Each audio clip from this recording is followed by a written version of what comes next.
Is this thing on? All right, let's get this show on the road. Okay. Got it.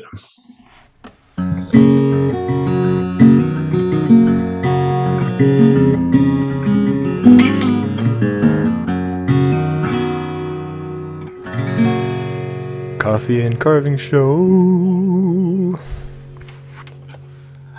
Hey, everybody. Howdy. It's been a minute. Episode 38. Here we are. Wow. Well, right off the bat, apologies for last week. It should be noted that we lost our number one fan. But yeah, that's number one fan. I think she may have liked Alec more on the podcast, but All right. Way to make me cry. First thing on the show. no. Oh. So that was the reason we missed last week. My mummy went home. But anyway, funny story though. I was taking the elevator up to see her in the hospital, and I got to the top floor, and the elevator guy says, "Have a good day, Sonny." I said, "Sonny? Don't call me Sonny. You're not my mom." And she says, "No, I brought you up, didn't I?" What? You're the worst. That's the worst elevator joke I've ever heard. Because you're in an elevator. You got here's how you did me wrong, okay? You told me a story about how your mom was the number one fan of the show. You got me teary-eyed.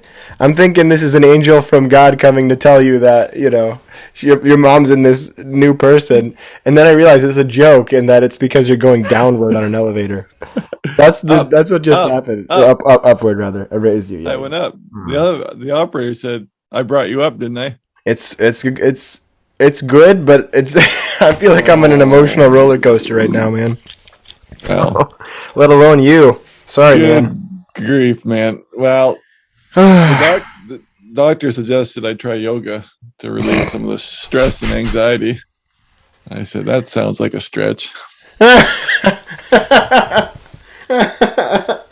You really tied these in with the current circumstances.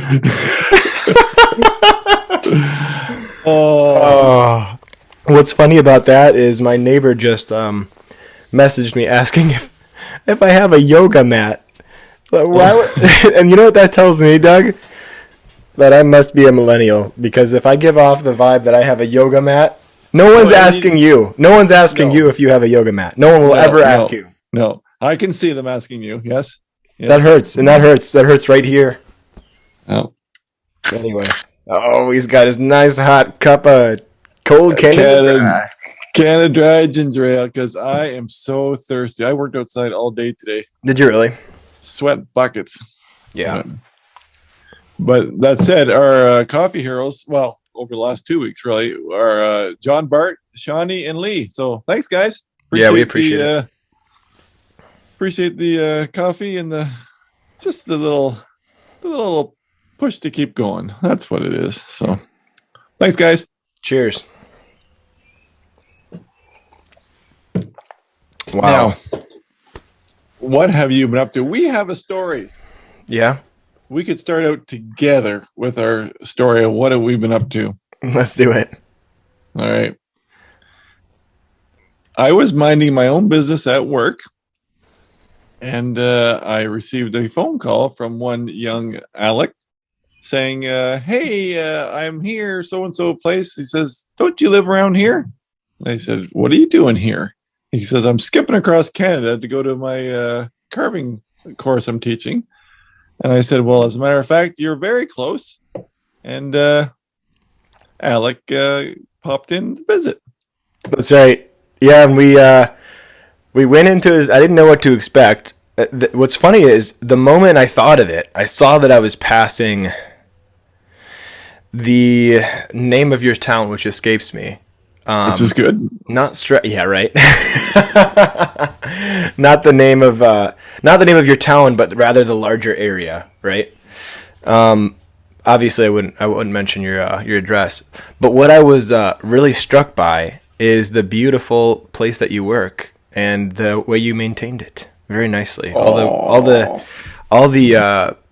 you talk about the renovations that you're doing on this building and just updating everything. And I truly, I mean, you're a skilled guy, Doug, and I know based on your carving you do good work, but you're an excellent craftsman, so admired that. And but it was weird because when I first realized that I was passing I don't know, you don't really have it's not a township, it's a counties, but your county essentially. I was nervous at first, like, wait, Doug is here. I have to text him. Then I looked at Annalise and I said, Are we gonna try and meet Doug? She's like, yeah, I'd be down for that. We could do it. We could do it now. We could do it on the way back, whichever you prefer. So I said, well, I think we're passing it right now, so let me give him a call. So here's how ignorant we are. We thought that we didn't have access to data on our phones because we were in Canada. Yeah. And the reality is that's been done away with since like probably the early 2000s for us with Verizon. You've had long distance free to Canada forever. So we were there. I thought, this is how much I wanted to meet you. I turned my phone data on before I got a text from my brother saying, Alec, you get free roaming in Canada. So anyway, long story short, we went over to see you, and the nerves wore away by the time we got there because of course, it's a weird scenario, but how weird could it be, right? Just a couple of guys meeting up.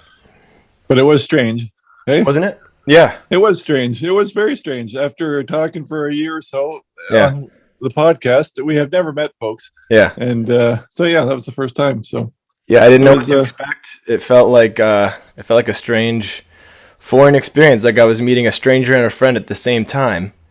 But it was delightful. I mean, it put a smile from ear to ear. And the best part was I got to meet your family. You brought your family with you, and they were super sweet. No, it just happened. She was out shopping down the road, and I said, "Get over here." Yeah, because I had Annalise with me as well, my fiance. Yep. And it was a happy reunion. So now, if we ever do a wife edition of the podcast, it won't be the first time we've met, or Annalise has met you guys. So anyway, it was. We just kind of walked around, explored where you work, and it was beautiful. Well, man. To be fair, you were on the go. We weren't sitting down having supper or nothing. Yeah. You were on the fly. We had an hour. We had about an hour.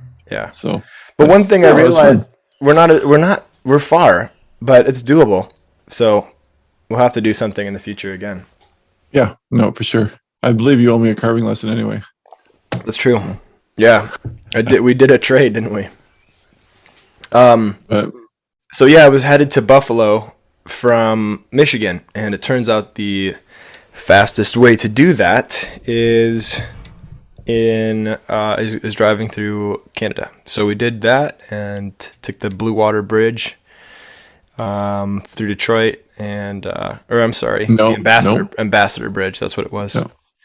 And it was. I hate to say this, but Canada is awesome. For the most part, everywhere we stopped, people were very polite to us. There was a lot of thank yous. We went to an ice cream shop. There was a woman holding the door open for us when we walked in and asking us how our day was and if we needed, any water. We have never experienced that at a coffee shop, at an ice cream shop, ever once in the States. For real? Never once has there been somebody to open the door for us at a store. And not only that, people are polite. There are manners. I think maybe you mentioned that Americans are a little bit more reserved or maybe a little bit more fearful. Not so with you guys. No, that's it's a natural thing. I don't doubt that there's not some nice Americans out there. Yeah, I've yet to find them. You just had a good experience, so that's good. That's good. We did. We represented well. And so naturally, driving by, of course we saw you, and then on the way to the trip, we drove through Niagara, and so we decided that on the way back we had to stop there, and so of course that entails Canadian side, American side. Oh yeah, this is the controversy. We did the Canadian side. Attaboy.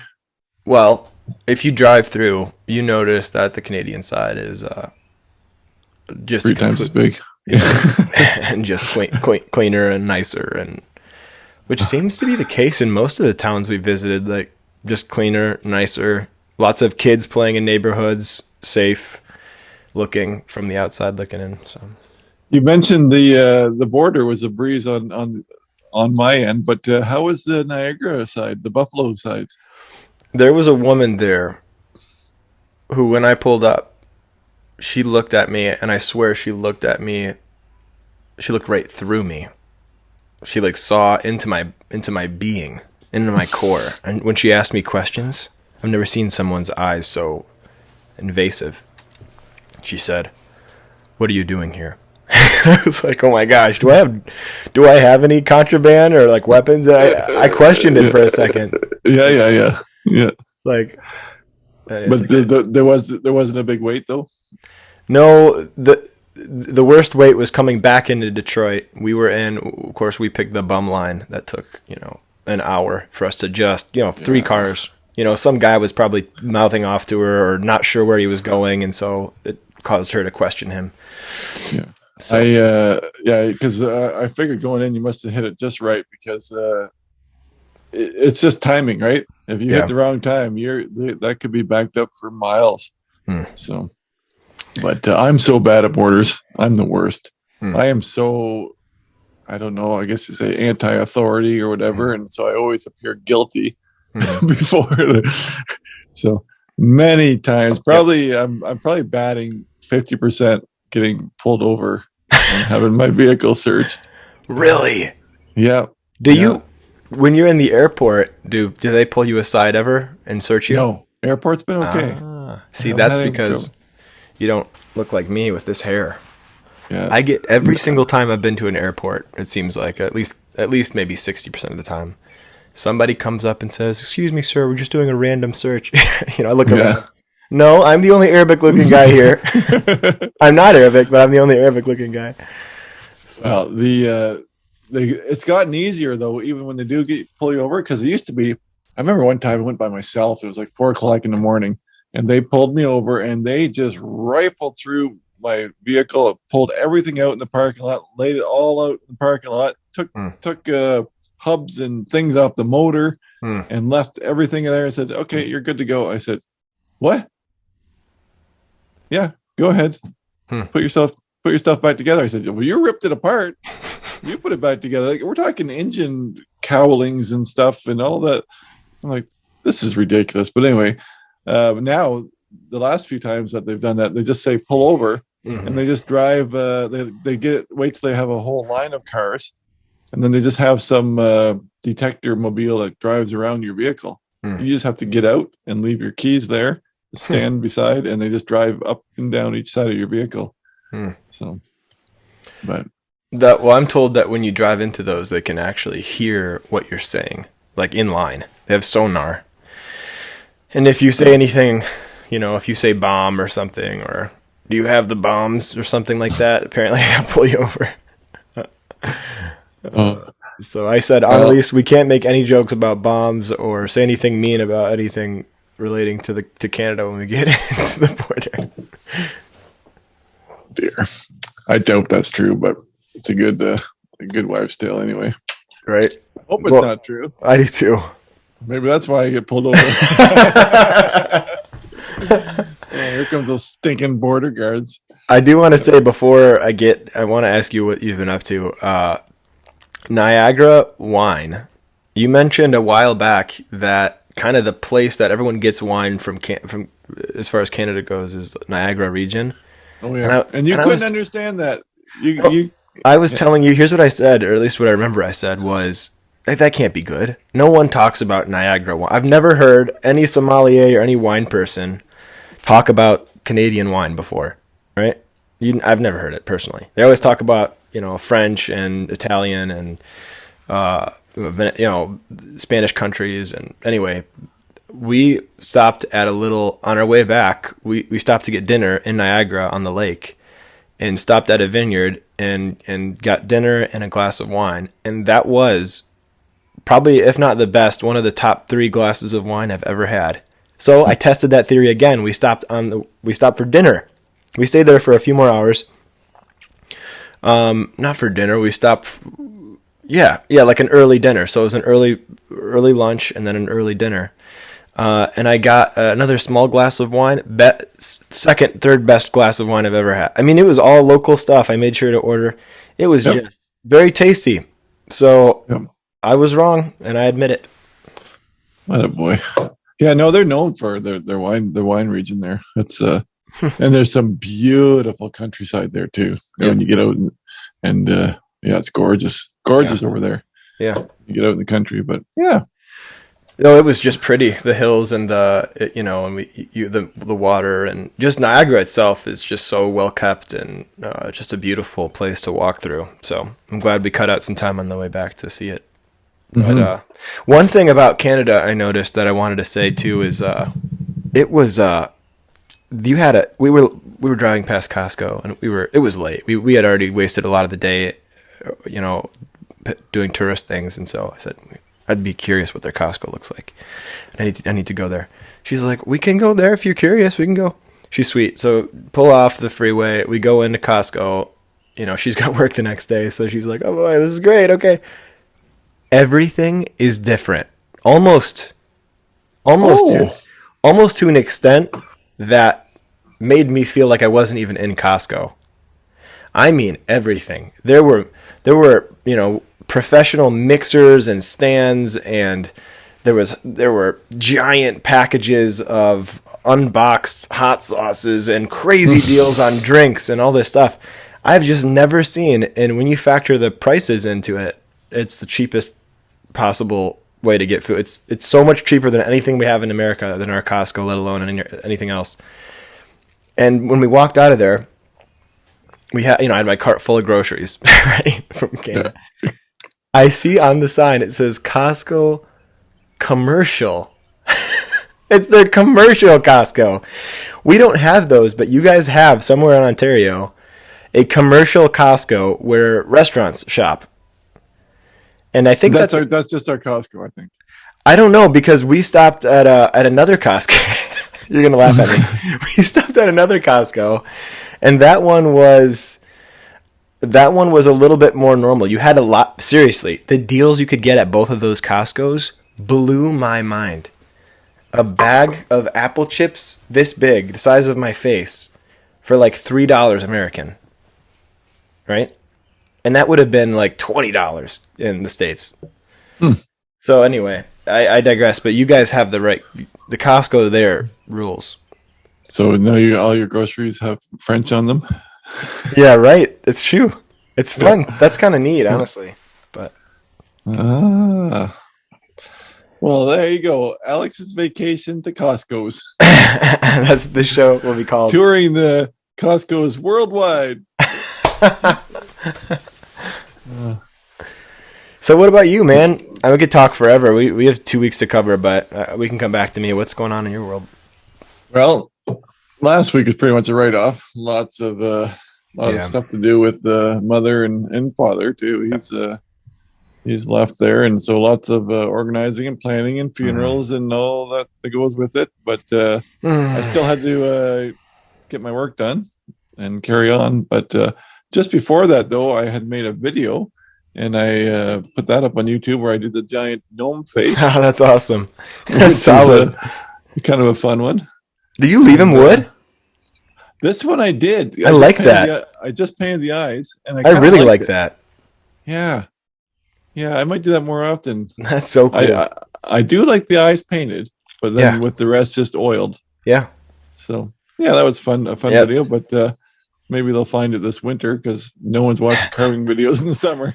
Right. And Yeah, and last week too, I just fired around in my spare time. I was just making a bunch of these little comfort birds. I actually had a plan. Everybody thought, "Oh, I'm making comfort birds because my mother died," but it was already in the works. And I made you can't see them, but they're beautiful. Yeah, you've got they're just fun little maybe bass, butternut. I still have a piece of the Huon pine, and this is basswood. But they're fun. The idea behind them is that they're not super detailed. They're just little fidget birds, really. Yeah. They just play with them, and like they do get a patina over time. Yeah. And I've given these away before. I know one guy's got them on his desk, and he's always playing with it. He's on the phone or whatever, and fidgeting, and they're fun. Yeah. So I like it. I put eyes on one, and I didn't like it. I like this, just that minimalist, no eyes. I felt like I wanted to cut the eyes off after. I like this, just the simplicity, but that's what I've been carving anyway. But you know what I didn't tell you was I was also signed up. Have you ever heard the name Charles Banks? And I'm going to guess you probably haven't. No. But he is my new. He studied a lot under Harley Refsall, and he's kind of just starting out to do some teaching and stuff. And he's fantastic. He's kind of pioneering this new flat plane carving, but he's also layering the wood. I wish I could pull up a picture, but the way that he does it, he'll glue a piece of wood onto. He'll glue pieces of wood, like 3/4 inch wood, to give layers, but still a flat plane look. So let me.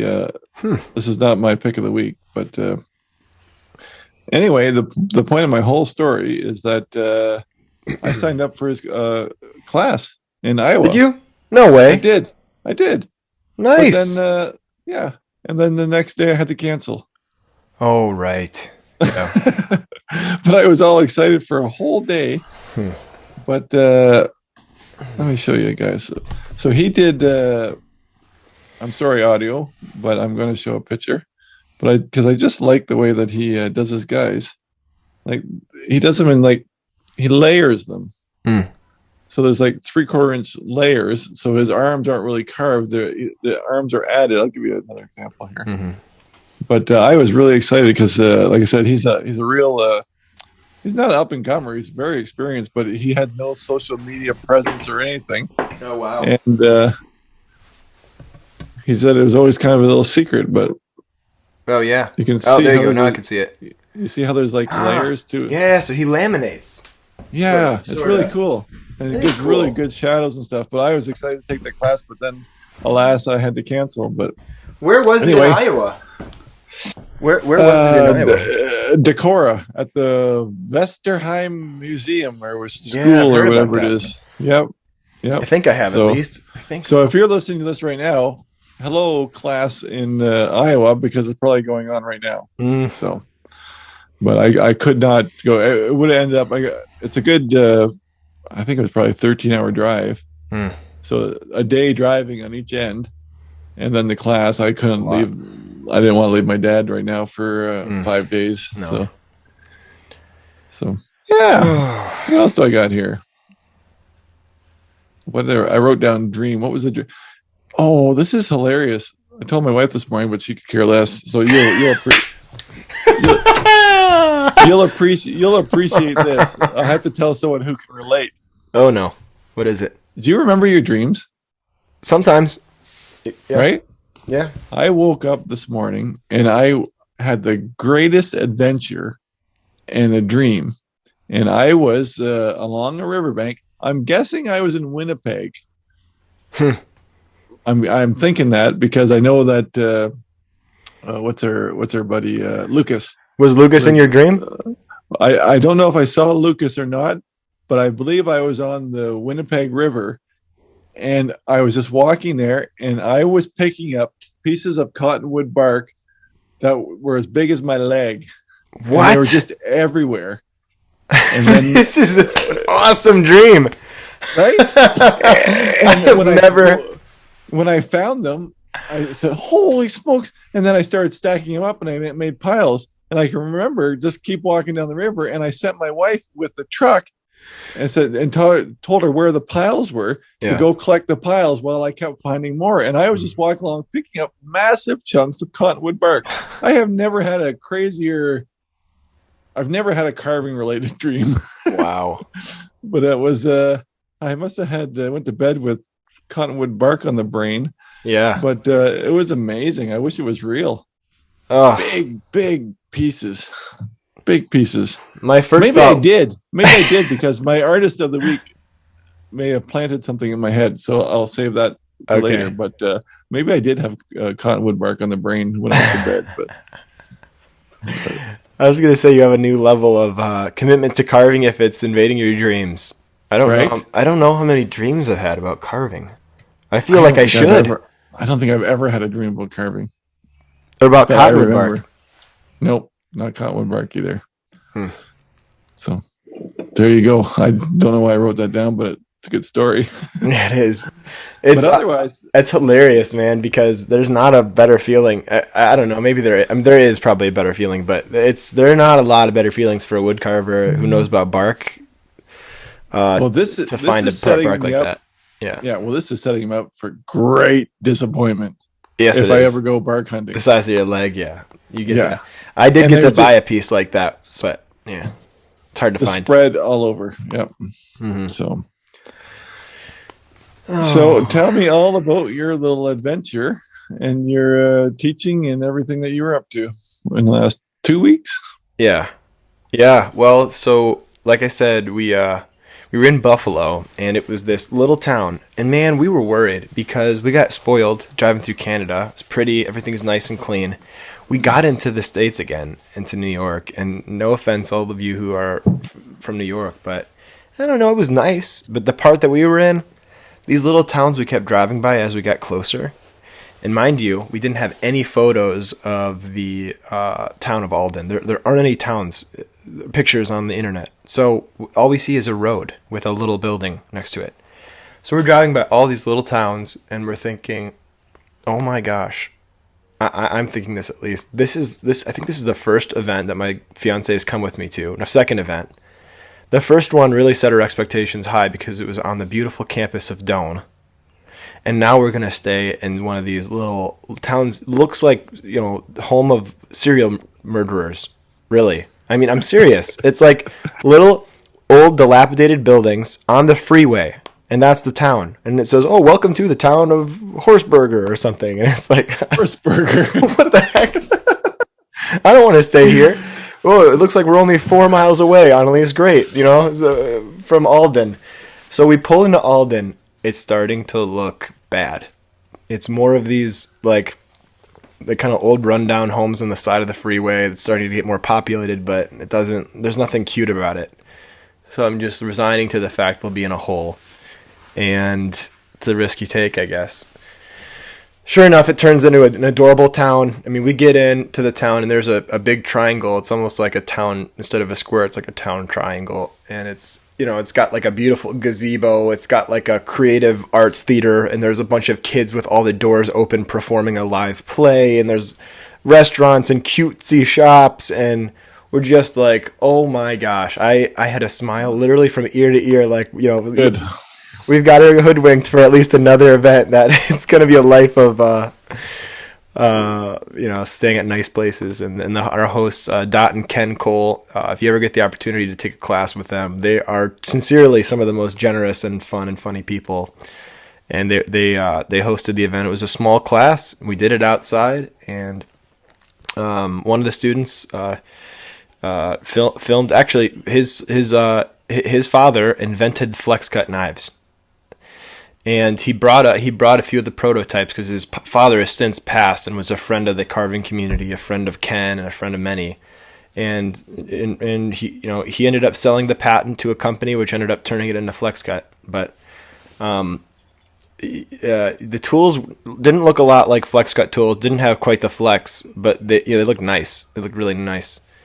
And I guess flex cut, didn't do they did a poor job of mocking his tools, and then only recently have they gotten better. He said that they've really gotten a lot better in the last few years, so kudos to them. But as far as other highlights, we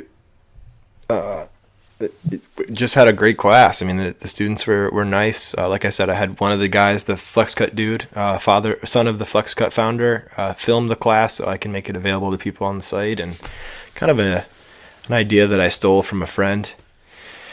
And man, just a beautiful little time. It rained for most of the class. That was kind of rough. My reference photos were all getting wet, and we were under a tent, but you know how wind is and rain and such. So everyone's feet were wet for 2 days, and the last day it was really nice. And so day and a half, actually, it was nice. So what'd you make?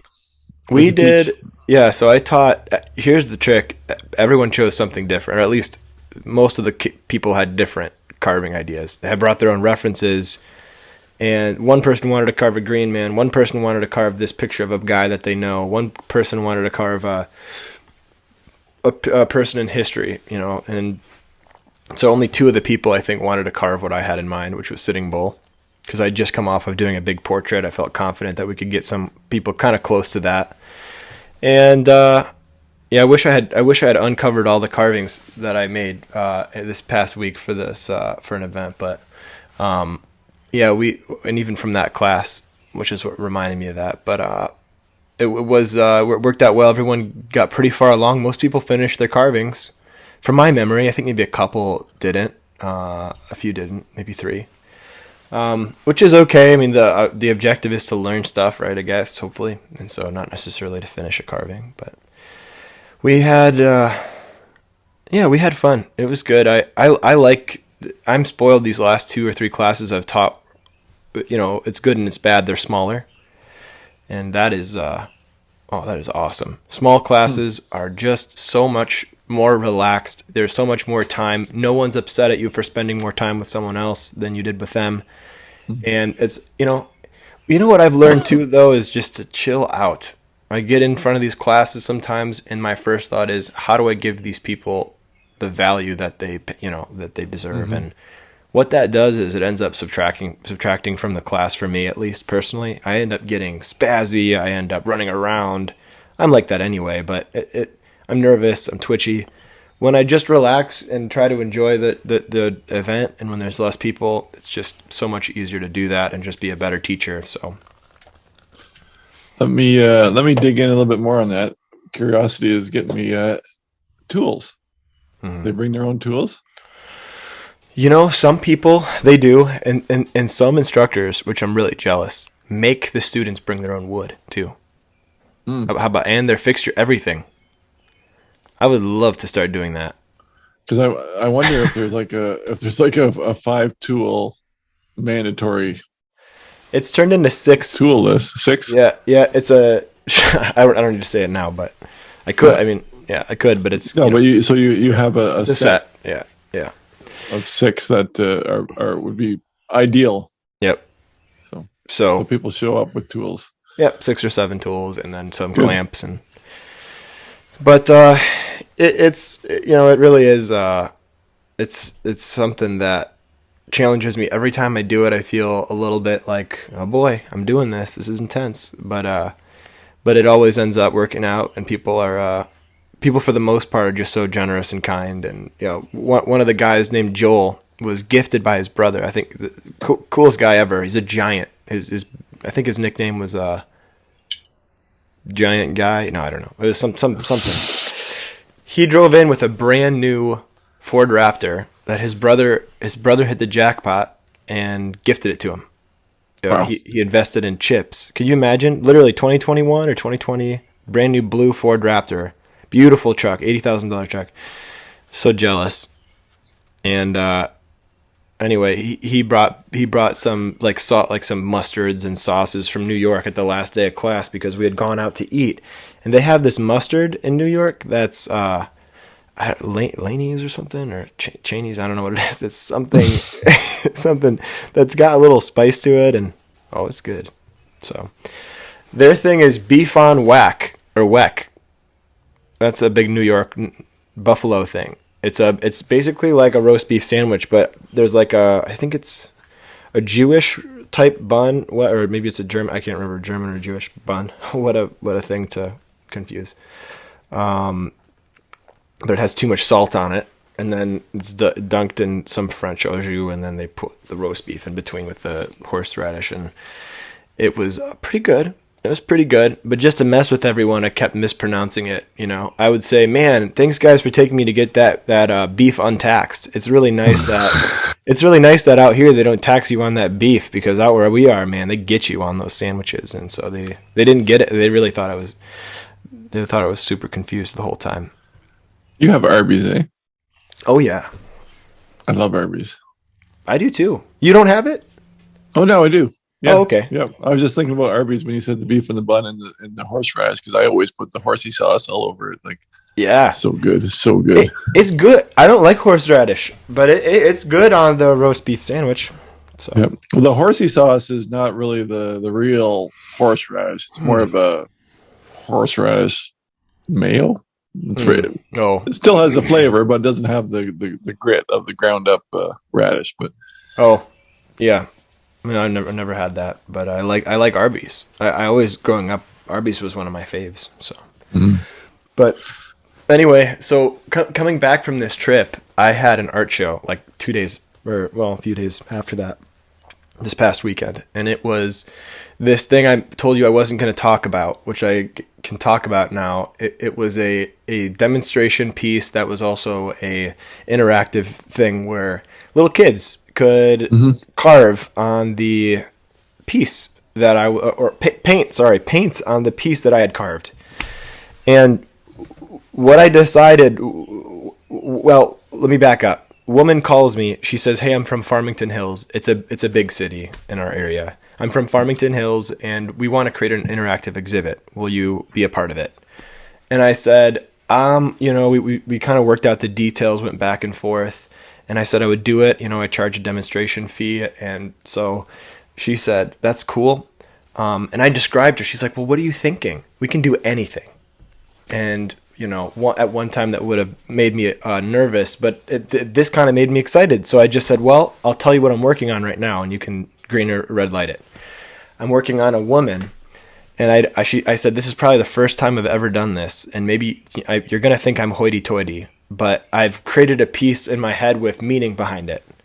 And the idea is to have a woman with flowing hair, flowers in it, a cat hiding, and then a bird. And I want the cat to be kind of attacking the bird."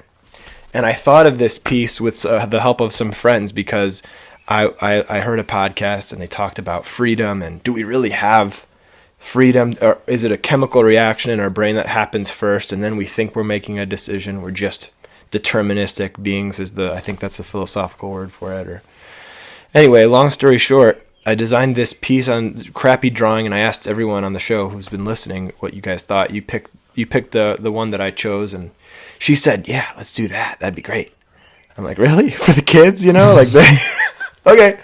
So I made this piece. I omitted the cat because I was just thinking, good. Because I saw the picture and I said, "I don't see a cat. Am I supposed to see the cat?" Yeah, I got rid of the cat. Well, the reason why, I just thought that's too much work to just have some little kids painting all over, if I'm being honest, Like, well, I can see, and to be fair, I can see a bird in the hair, but I can't see really a cat in the hair. Yep. Yeah. That's kind of heavy for the hair. Yeah, it's too big. Yeah, it's too big. And so I thought, well, there goes my idea of trying to make some hoity-toity, carving that Doug will laugh at me for creating this big hitting meaning behind it. And it went away, and I was carving it, and all of a sudden I had this idea, because I turned it into a lesson for the school. And I took the bird, and I started thinking, well, what if the bird if the bird represents freedom, what if I rough him up and kind of make him look like hair? So you can't really tell if there's a bird there or hair. And then it conveys this same idea, which is, are we really free? Yeah. Put him in. You can't put him in your beard anymore. Doug is holding up his comfort bird in his hand. So the idea was, laugh at this as you may, but it was that, when you look at it, the bird, and I only told this to one or two people who walked by who were really interested, but the bird, you can't really tell if it's there, so it alludes to maybe freedom not being, is it real or is it just an illusion? Wow. steep. Yes. So here's the result. Little kids. I posted this up, and a bunch of little kids started painting on it. My buddy texted me this picture. This was at its coolest point. I'm gonna show you what it looks like now. But the end of day one, it actually looked kind of wild, right? These are little kids doing this. Oh wow. That Very was colorful. Yep, very colorful. But one of the little girls said, "Oops, it's got a tear." Yeah. And I said, "No, that's great. Leave it. That's cool." And so, That's fun. yeah, so she left it. But I mean, the hair was just, you could tell a bunch of little girls were for better or for worse, kind of adding a lot to it that I didn't necessarily expect. Here's what it looks like now. Let me go grab it.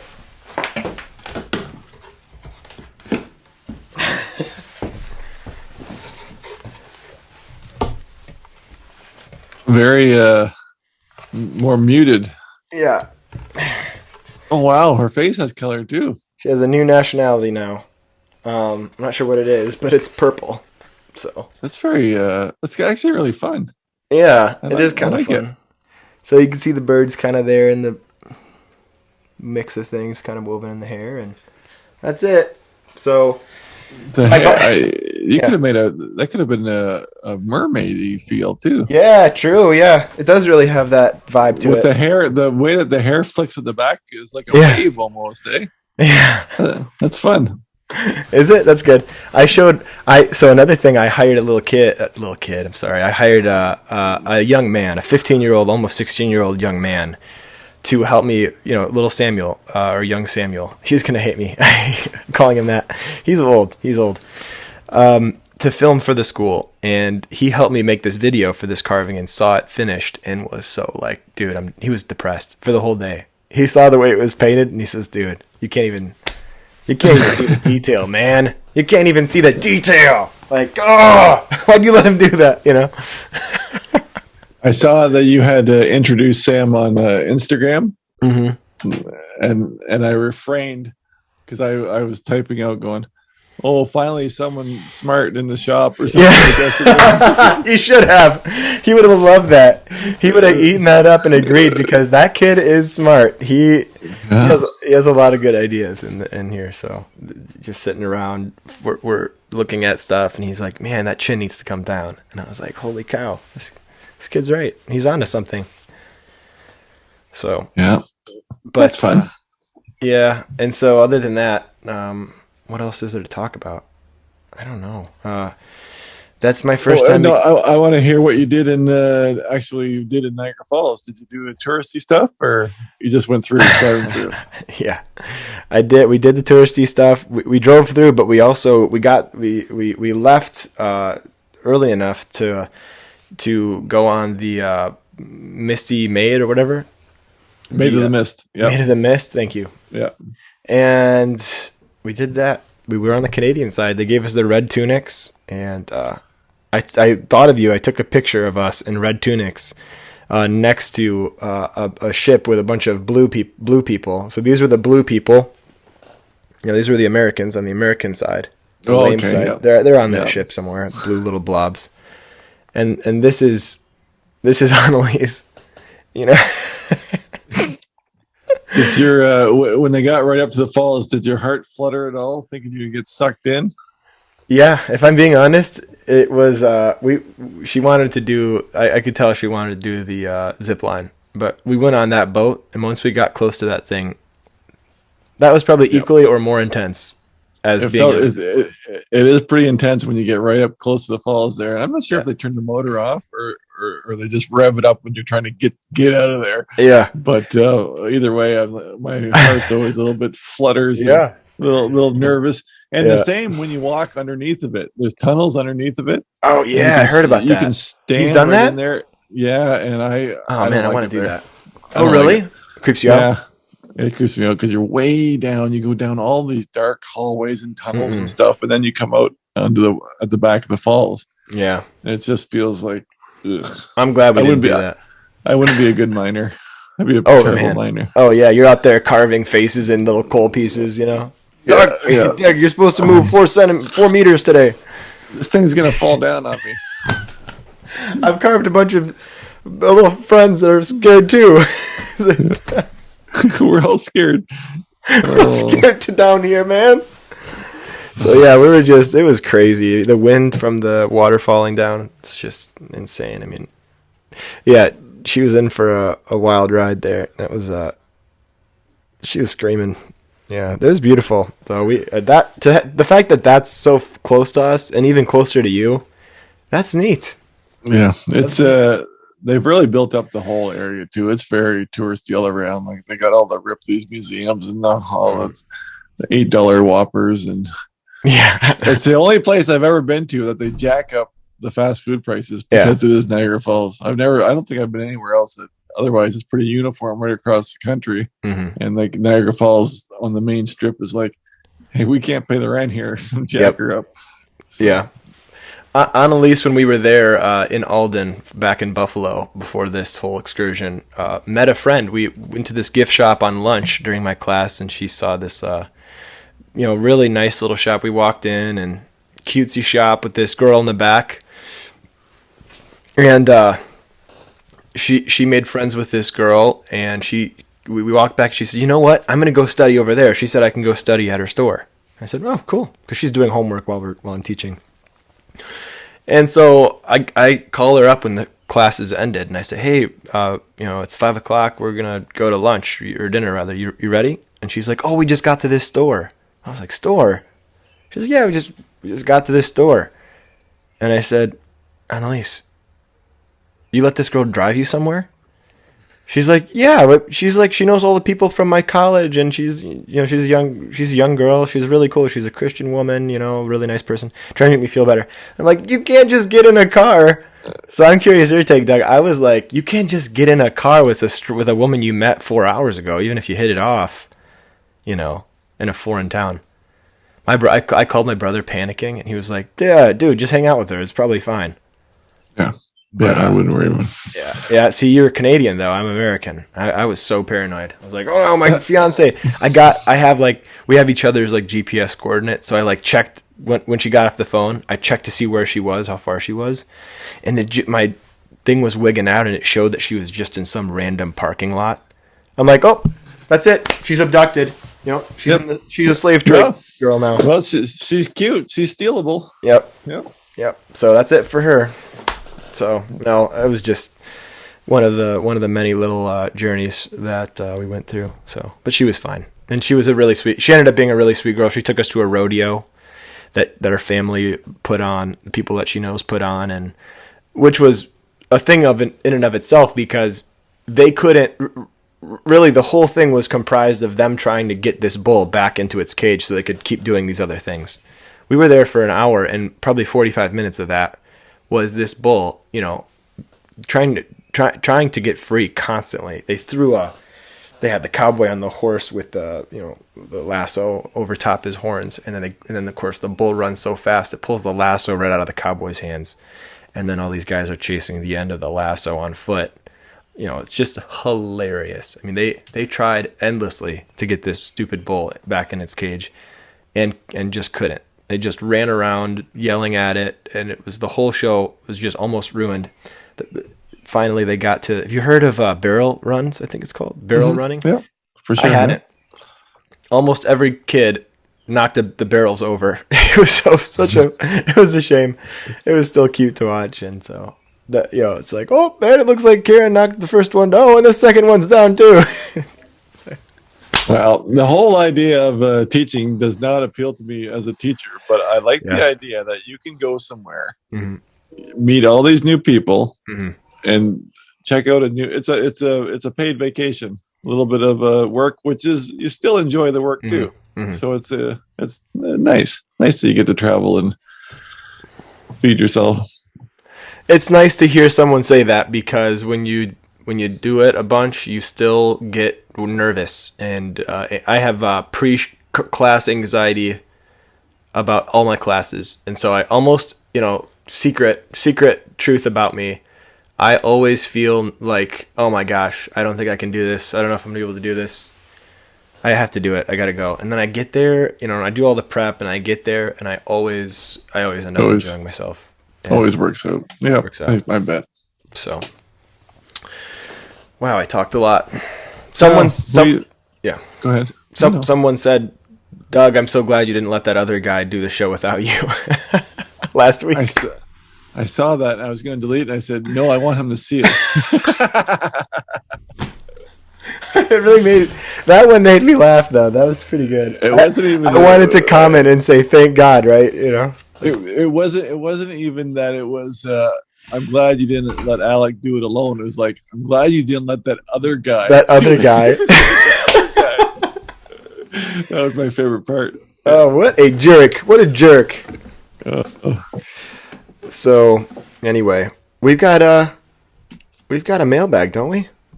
We just have one question, but there's a job for you in that question. So look it up, and it's all you.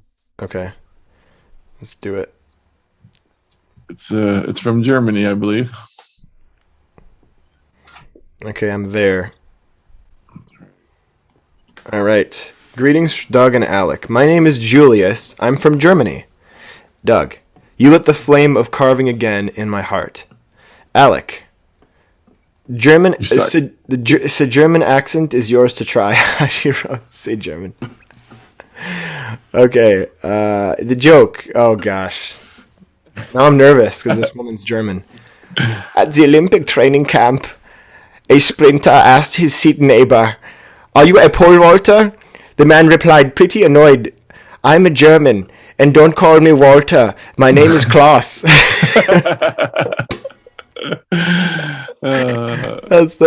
Thank you, Julius. That's so nice. That's a good one. I like that because the Walter, Walter, Jesus, Walter. That's good.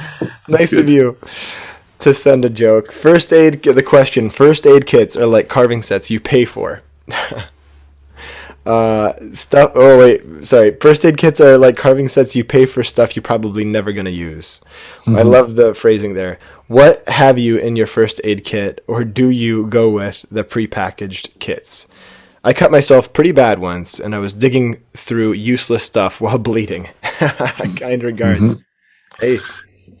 Hey, I'll give you my take on that.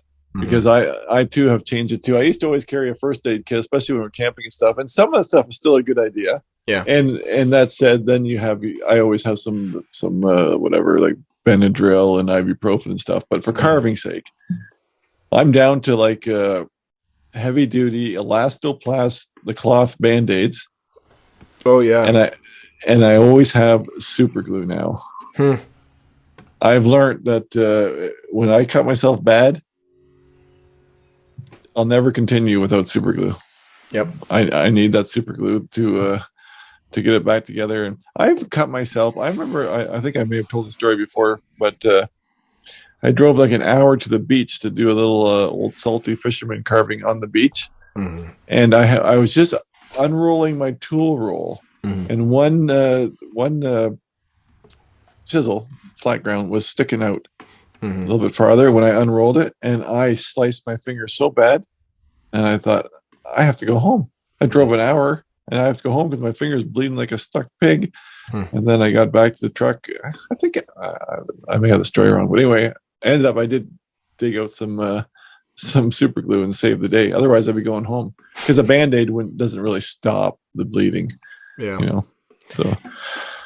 No, I did not the same thing, but I was rushing to get carvings, finished right before this art show that, by the way, I sold nothing at. I sold a single carving at, which was because I was placed, little did I know, I should have known this, in the kids section of the art show, off to the very side by the Starbucks where there weren't any people. So. Oh, so you had a pre-interview then? What do you mean? A pre-interview. So you met with them first, and they just assumed that correct. You were a child. Oh yeah. Sorry, yeah, I missed that. My childlike sensibilities caused me to miss your joke, but yes. I did very poorly there, but they did. They paid me for the demo, and so it worked out okay. But I did cut myself late in the middle of the night, 2 a.m., trying to rush to finish things, and I went right in with a little 4mm or 5mm 7 gouge, and it just went right in the inside corner, all the way into my nail, and so that one hurt. So I just super glued it shut, and every time it opened back up, just super glued it. Well, I'll tell you one more thing about the super glue too. On that same carving, because I've done this in the past too. If you just put a Band-Aid on, you may be able to carve. But soon enough, your Band-Aid is going to be filled with blood, and you put these bloody fingerprints on the carving all over the place. I remember trying to finish a video one time, and I was just putting these big gobs of blood fingerprints on the thing. I said, okay, that's enough. Just abort. Just end this video. That ain't going to be a video. But yeah, no, that's basically my carving thing. I remember that one now. So, but no, I don't get too carried away with the carve. But I do think you should have first aid kit because, especially, and I caution people too when you're out in the backcountry too, and if you're camping, carving and stuff, you better have something because you can't. Our knives are too sharp to cut ourselves with. We shouldn't be cutting ourselves because it does such a great job. Yep. Like you can really put yourself in danger if you're far from help if you cut yourself bad. Right. So. And the trick is when you're, if you're holding the thing that you're carving, which is what happened to me at 2 a.m. I was finishing up a carving, the backside of it, and slipped. That's basically the only time I ever cut myself when I'm holding it. Yeah, right? So. Exactly. Otherwise, you're two-handed or whatever with a chisel. But I will say one more thing too. I've never seen it myself, but the Americans, when I was being an old bushcraft boy, they used to have in their first aid kit quick clot. And it was something that you something. I think it has pepper in it. That tendency, and you could pour that on because there was always the occasional axe wound or something, and they would have that, and they just put it on there, and it would stop the bleeding. So I don't know why that's so funny to me. It's just some guys dinking around with axes, pretending they're cavemen out in the wilderness, just accidentally whack themselves. Yeah. Well, I came the day after. One guy actually almost took his finger off. Oh. And, he had to get operations to get tendons sewn back together. Oh, what a nightmare! Yeah, that sucks. Yeah. Yowza.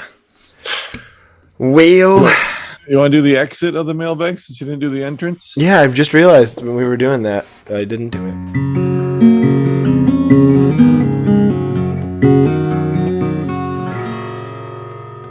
That was the mailbag. That was the mailbag. This is the media portion of the show. What you've been listening to? I'm excited about this one because I think I did mention this to you, and I have two picks this week. Sure. Because I want to give a little tribute and a little talk about our friend and hero, Mr. Gene Messer. Yay! Well, Gene put out a video this week saying that he's slowing down, and he won't be putting out the content and the videos that he used to. Oh, and he's got thousands of videos at this point. Wow! And he he attributed it a little bit to his age and that his eyesight, and we all get older, and also that there's a lot more carvers out there, and that more videos, and he's going to leave it to the younger folks. And I wrote a little note to him, and he wrote a nice thing back, and it was just kind of cute that it's like age is going to get us all, Gene. And I don't blame him one bit. I said the content you put out, you deserve to take it easy now. Yeah. Well, take it easy, yeah. And I understand that for myself too. I don't know where I'm headed either, but there is so many more. I'm surprised you're still at your age that you're still even upright, man. It's incredible. Right. Yeah. But something is definitely happening because I was, and this is not a complaint. Don't take this wrong. I'm not grumbling. My wife always says when I get into this mode, I start grumbling, but I'm not really grumbling. But like views are so spread out now. Like I get a third of the views I got 2 years ago, right? And I don't know how long I can keep going either, because I always thought I was going to turn into some kind of semi-retirement plan, but I think that's going to have to end up probably being more of a carve and sell plan rather than a YouTube plan, because Yeah. Well, for my sake, I certainly hope it's both, because I like to see, excuse me, I like to see both things. So I would like to see. Maybe they will. Maybe they will work together. But I hope so. anyway, this wasn't about me. I was just talking about Gene, and a big salute to all his work. And yeah. And Awesome. I appreciate him slowing down. Not that he deserves it. Yeah, is what I'm saying. Yeah. Not we're going to miss his content, but and he said he's not done. He's still going to put some stuff out, but he's just slowing down. Right. And I said, good. Mm-hmm. Good. You deserve it. But That's good. do you want to throw one in? Because I got one more. No, go ahead. 3. Okay. Well, I think I alluded to this before to you, and I think I brought her up before, way back in one of the episodes. But it's a Canadian girl, mm-hmm. and she's over in I think she's in Alberta. But her name is, I wrote it down, Adria Laycraft, and her channel is Carving the Cottonwood Bark. And she carves all these fun things. But this video that really got me was she was touring a cottonwood park, a park of giant cottonwood trees. And at the same time, she had, I think it was probably a phone call interview that was kind of playing while she was walking through, interviewing this fella named Elmer Gunderson.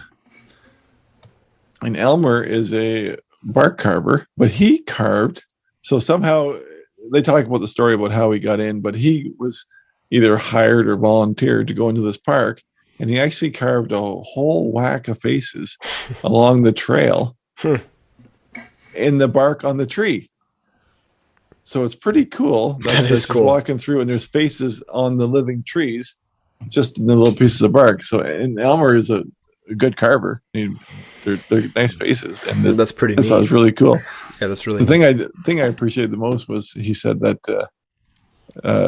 to avoid any vandalism, that he brought a little scaffolding with him, so he got him just out of reach of everybody. But he said the biggest vandals are the woodpeckers. Yeah. But, yeah. Anyway. Well, that and the volunteer woodcarvers who show up thinking they were part of the event and end up just whacking it. Wouldn't that be something? Oh, that's happened to me at art shows. Sometimes I'll be working on a face and somebody comes up and just some little kid puts a giant X right on the face. You're just like, wah, wah. You're like, man, who did that? And you're like, not me. I thought it was interactive. So check out Carving the Cottonwood Bark with Adria Laycraft. There you go. Fun stuff. Adria Laycraft. Mine is just one person, and it's the late great David Asherly. He has since passed away. Rest in peace, David. Had some brief interaction with him on via email when I was a little kid, and so he kind of helped me decide that I was going to do carving for a living. I messaged him a bunch of pictures of my stuff, and I said, "Hey, I don't know if I should do this or should go to college." And he was like, "You have some talent or something nice, something to be nice to me." Didn't say anything over the top, like, "Yes, quit college, do it." But he's a Harvard alum. I think he went to Stanford as well. Yeah, he's a genius guy. He decided to bring himself to the low levels of a woodcarver. Of course, I'm kidding, but he was a fantastic guy. He wrote this book, and I saw a buddy of mine reading it online who wasn't even a woodcarver. So I thought, what's it called? I have to read this. The Lost Carving, A Journey to the Heart of Making by David Asherly. And I'm intrigued. Oh, it's good. I'm intrigued. It's so fun to read a book that's written by a really smart guy who is just writing about carving, about his story. It's not about how to carve. It's not about carving 101. What woods to choose when you're carving your mom or something. I don't know, a bird or your sister, whatever. So this is really just a story that you can unwind to. I can hardly read his last name. Say his last name and spell David it. Asherly, EST Esterly, okay. ERLY. Yeah. So far, I'm only 15 pages in, but I mean, a lot of people like this book, and they probably don't know any. I mean, Eat, Pray, Love person read it and said it was a beautiful, intricate meditation on creativity and discovery, fire, rebirth, culture, and history. Truly, this is a story to be poured over with love and adoration. actually, birds do show up. I mentioned birds. This is a beautiful and remarkable book. David Asherly is a rare bird, someone says here. That's Sir Ken Robinson, actually. He gives a great speech about why creativity is dying in schools. TED Talk. Really, really good. Anyway, I don't know. I think if you like carving, he talks about trying to emulate this this piece of art from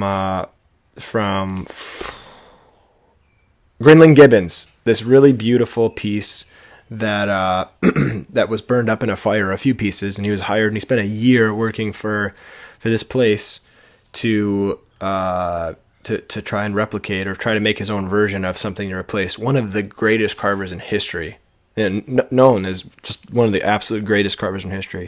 And he talks about how it messed him up psychologically. Can you give me, like, in 30 seconds or less, the Gibbons story and why there's a museum for just his stuff, right? Yeah. Well, Gibbons was born in 1652 to a single unwed mother. No, I'm just kidding. I don't know that much about him. Oh, I was just gonna... I don't know that much about him.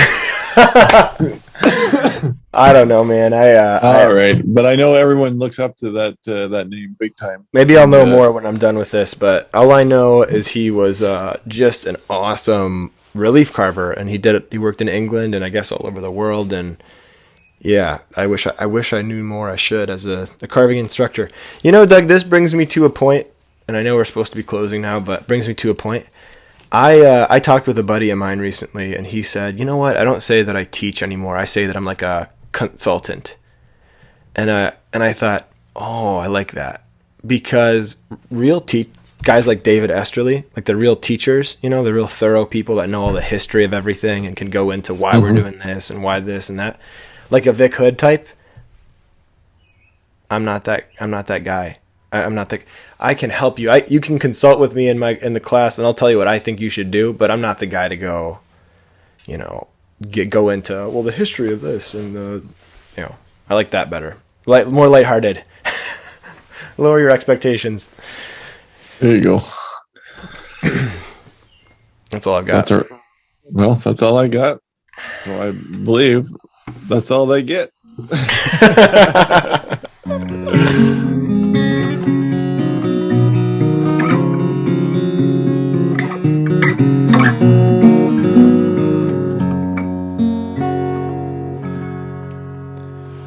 Take your vitamins.